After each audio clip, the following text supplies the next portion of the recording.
Hi ಎಲ್ಲೋ ಎಲ್ರಿಗೂ ನಮಸ್ಕಾರ. ಎಲ್ಲರೂ ಹೇಗಿದ್ದೀರಾ? ನಾನಂತೂ ತುಂಬ ಚೆನ್ನಾಗಿದ್ದೀನಿ. ನೀವು ಹೇಗಿದ್ದೀರ ಅಂತೇಳಿ ನನಗೆ ಕಾಮೆಂಟ್ ಮಾಡಿ. ಯಾರಾದರೂ ಫಸ್ಟ್ ಟೈಮ್ ನಾನು ವಿಡಿಯೋ ನೋಡ್ತಾ ಇದ್ದರೆ ಪ್ಲೀಸ್ ಸಬ್ಸ್ಕ್ರೈಬ್ ಮಾಡಿಕೊಂಡು ವಿಡಿಯೋ ನೋಡಿ. ನಾನಿವತ್ತು ಎಣ್ಣೆ ಬದನೆಕಾಯಿ ಯಾವ ಥರ ಮಾಡೋದು ಅಂಥೇಳಿ ಹೇಳ್ಕೊಡ್ತಾ ಇದ್ದೀನಿ. ಇದನ್ನು ರೊಟ್ಟಿಯಲ್ಲಾಗ್ಬೋದು, ಚಪಾತಿಯಲ್ಲಾಗ್ಬೋದು, ಅನ್ನದಲ್ಲಾಗ್ಬೋದು ತಿಂದರೆ ತುಂಬ ಟೇಸ್ಟಿಯಾಗಿರುತ್ತೆ. ಇದರ ರೆಸಿಪಿನ ನಾನು ನಿಮಗೆ ಶೇರ್ ಮಾಡ್ತೀನಿ, ಬನ್ನಿ. ಮೊದಲು ನಾನಿಲ್ಲಿ ಬದನೆಕಾಯಿನ ತೊಗೊಂಡಿದ್ದೀನಿ. ಎಳೆ ಬದನೆಕಾಯಿ ತೊಗೋಬೇಕು. ಚೆನ್ನಾಗಿ 2 ಸಲ ವಾಶ್ ಮಾಡಿಬಿಟ್ಟು ನಾನು ಯಾವ ಥರ ಕಟ್ ಮಾಡ್ತಾಯಿದ್ದೀನಿ ನೋಡಿ, ಅದೇ ಥರ ಕಟ್ ಮಾಡಿಕೊಂಡು ಎಲ್ಲ ಬದನೆಕಾಯಿನ ಪಕ್ಕಕ್ಕೆ ಎತ್ತಿ ಇಟ್ಕೊಳ್ಬೇಕು. ಉಪ್ಪು ನೀರಲ್ಲಿ ಹಾಕಿ ಎತ್ತಿಟ್ಕೊಳ್ಬೇಕು.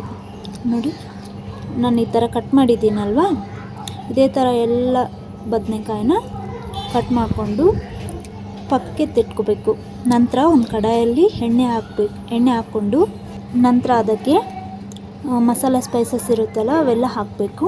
ಬೇದ ನಂತರ ಅದಕ್ಕೆ ಒಂದು ದೊಡ್ಡ ಸೈಜ್ ಬೆಳ್ಳುಳ್ಳಿ ಗಡ್ಡೆಯನ್ನು ಸಿಪ್ಪೆ ತೆಗೆದುಬಿಟ್ಟು ಹಾಕಬೇಕು. ನಂತರ ಒಂದು ದೊಡ್ಡ ಈರುಳ್ಳಿನ ಉದ್ದುದ್ದಾಗಿ ಕಟ್ ಮಾಡಿಕೊಂಡು ಹಾಕ್ಕೊಂಡು ಮಿಕ್ಸ್ ಮಾಡ್ಕೋಬೇಕು.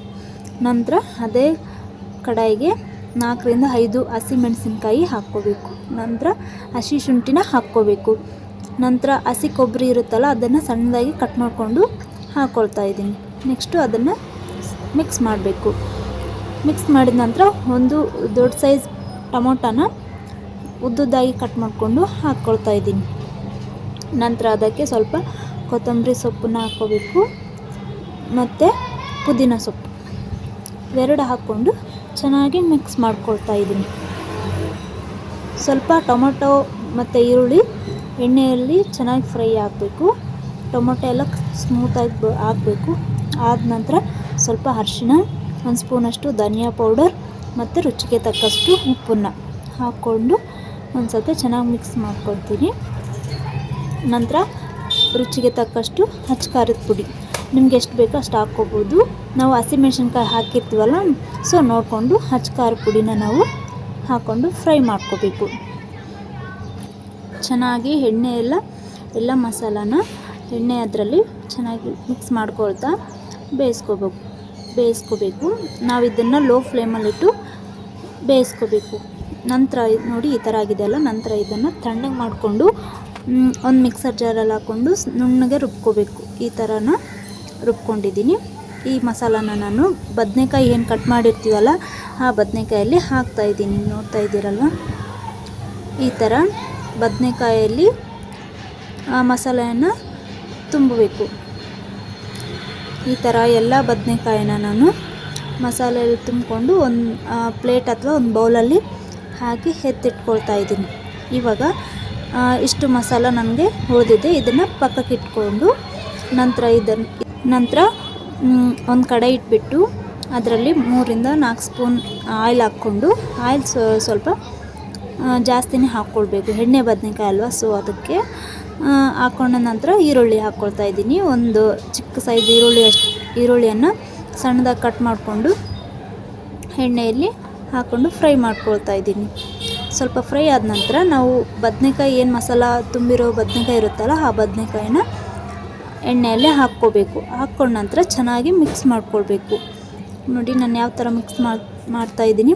ಅದು ಎಣ್ಣೆಯಲ್ಲಿ ಒಂದು 10 ನಿಮಿಷ ಮಿಕ್ಸ್ ಮಾಡಿಕೊಂಡು ಎಣ್ಣೆಯಲ್ಲಿ ಫ್ರೈ ಮಾಡೋಕ್ಕೆ ಬಿಡಬೇಕು. ನಾನಿಲ್ಲಿ ತೋರಿಸ್ತಿದ್ದೀನಿ ನೋಡಿ. ಎಣ್ಣೆಯಲ್ಲಿ ಫ್ರೈ ಆದ ನಂತರ ನೋಡಿ ಈ ಥರ ಫ್ರೈ ಆಗಬೇಕು. ನಂತರ ಇದಕ್ಕೆ ಉಳಿದಿರೋ ಮಸಾಲವನ್ನು ಹಾಕಿದ್ದೀನಿ ನಾನು. ಹಾಕಿಬಿಟ್ಟು ನಮಗೆ ನೀರು ಎಷ್ಟು ಬೇಕು ಅಂತೇಳಿ ನೋಡಿಕೊಂಡು ಹಾಕ್ಕೋಬೇಕು. ನಮಗೆ ಜಾಸ್ತಿ ತೆಳು ಬೇಕು ಅಂತಂದರೆ ನೀರು ಸ್ವಲ್ಪ ಜಾಸ್ತಿ ಹಾಕ್ಕೋಬೇಕು.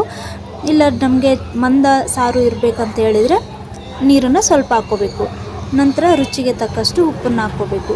ನಾವು ಮೊದಲೇ ಉಪ್ಪು ಹಾಕ್ಕೊಂಡಿರ್ತೀವಿ, ಆದರೂ ಇವಾಗ ಸ್ವಲ್ಪ ಈ ಸ್ಟೇಜಲ್ಲಿ ಕಮ್ಮಿ ಆಗಿದೆ ನೋಡಿಕೊಂಡು ಹಾಕ್ಕೊಳ್ತಾ ಇದ್ದೀನಿ. ನಂತರ ಇದನ್ನು ಕುಕ್ಕರ್ ಡಕ್ಕನ್ ಕ್ಲೋಸ್ ಮಾಡಿಬಿಟ್ಟು 2 ವಿಸಿಲ್ ಬರೋವರೆಗೂ ವೇಟ್ ಮಾಡಬೇಕು. ನಂತರ ಕಂಪ್ಲೀಟಾಗಿ ತಣ್ಣಗಾದ್ಮೇಲೆ ನೋಡಿ ಓಪನ್ ಮಾಡಿ ತೋರಿಸ್ತಿದ್ದೀನಿ. ಈ ಥರ ರೆಡಿಯಾಗಿರುತ್ತೆ ಎಣ್ಣೆ ಬದನೆಕಾಯಿ. ನೋಡೋಕ್ಕೆ ಎಷ್ಟು ಕಲರ್ಫುಲ್ ಆಗಿದೆಯಲ್ಲ, ತಿಂದರೂ ಇನ್ನೂ ಚೆನ್ನಾಗಿರುತ್ತೆ. ಈ ಥರ ನೀವು ಮನೇಲಿ ಒಂದು ಸಲ ಟ್ರೈ ಮಾಡಿಕೊಂಡು ತಿನ್ನಿ, ಚೆನ್ನಾಗಿರುತ್ತೆ. ಹಾಗೆ ನಿಮ್ಮ ಫ್ರೆಂಡ್ಸ್ ಯಾರಾದರೂ ಶೇರ್ ಮಾಡಿ, ಸಬ್ಸ್ಕ್ರೈಬ್ ಮಾಡಿಕೊಂಡು ಒಂದು ಲೈಕ್ ಮಾಡಿ. ಯಾರ್ಯಾರು ಈ ವಿಡಿಯೋ ನೋಡ್ತಾ ಇದ್ದೀರಾ ಪ್ಲೀಸ್ ಸಬ್ಸ್ಕ್ರೈಬ್ ಮಾಡಿಕೊಂಡು ಪಕ್ಕದಲ್ಲಿರೋ ಬೆಲ್ ಐಕನ್ನ ಕ್ಲಿಕ್ ಮಾಡ್ಕೊಳ್ಳಿ. ನಾನು ಯಾವ ವಿಡಿಯೋ ಬಿಟ್ರೂ ಫಸ್ಟ್ ನೋಟಿಫಿಕೇಷನ್ ನಿಮಗೆ ಬರುತ್ತೆ. ಆವಾಗ ಎಲ್ಲರಿಗಿಂತ ಮುಂಚೆ ನೀವೇ ನನ್ನ ವಿಡಿಯೋನ ನೋಡ್ಬೋದು. Thank you for watching.